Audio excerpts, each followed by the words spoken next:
As we welcome you back on this Wednesday afternoon, the Pennsylvania Supreme Court starts to return to its old roots with an oral agreement at the local City Hall building for many centuries ago. Now we're going to switch gears and go directly to meteorologist Larissa Abreu for your first check on today's forecast.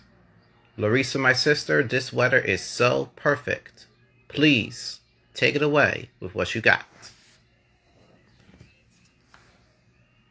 Very much in control. It's nice and quiet out there. It's also comfy outside, which is probably the word we need to highlight today. It's comfortable. That is not going to be the case as we end the week, and certainly not going to be the case this weekend. Here's what's happening, though.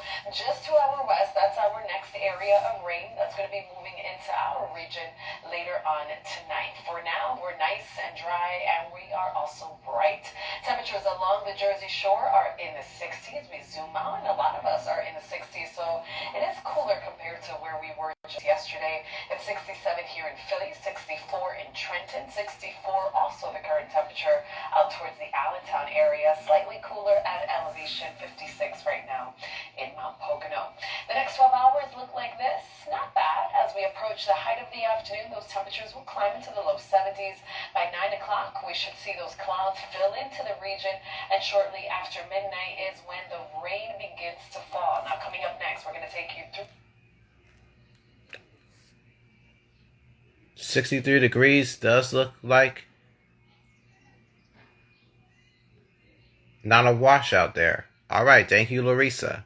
Now let's go to some of our top stories that are going on this Wednesday. A multi-vehicle accident was involved into a school bus. Chopper 3 was live at East Vincent Township, Chester County. Unfortunately, the kids weren't injured on the school bus. It's unclear what led to that crash.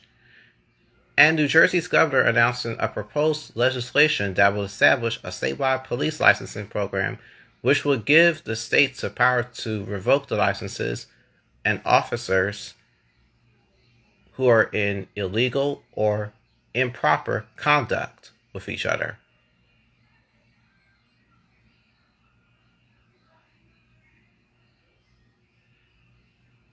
"46 states already require law enforcement officers to be licensed. And new here this noon, a former Minneapolis officer has been pleaded guilty to a state charge of aiding and abetting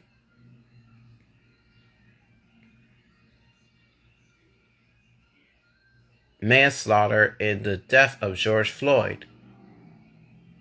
The officer started to choke out the late great George Floyd back in 2020. He and 2 other officers have been convicted on federal counts. They are scheduled to go on trial beginning next month. To the latest now of the war of Ukraine. Mariupol is making a last stand. That's where 1,000 troops that you see on the screen are being surrendered. The Russian soldier pleads guilty despite the fact that he killed an unarmed civilian, and he could get life in prison for many years. Finland and Sweden applied to join NATO. And with that said, there is no future endeavors for what the war in Ukraine is about to happen next. The U.S. Soccer agrees to pay its men and women's team equally. Under the new agreement, the cash is going to be pulled for some people. It will share part of the revenue from broadcast partnerships and sponsorships with a 50-50 split between men's and women's soccer. More pain at the pump. Here on CBS 3, we're taking a live view at a local gas station. We're going to show you the latest numbers when we return, plus crash tests with SUVs. Don't you go nowhere. We'll be right back right after this.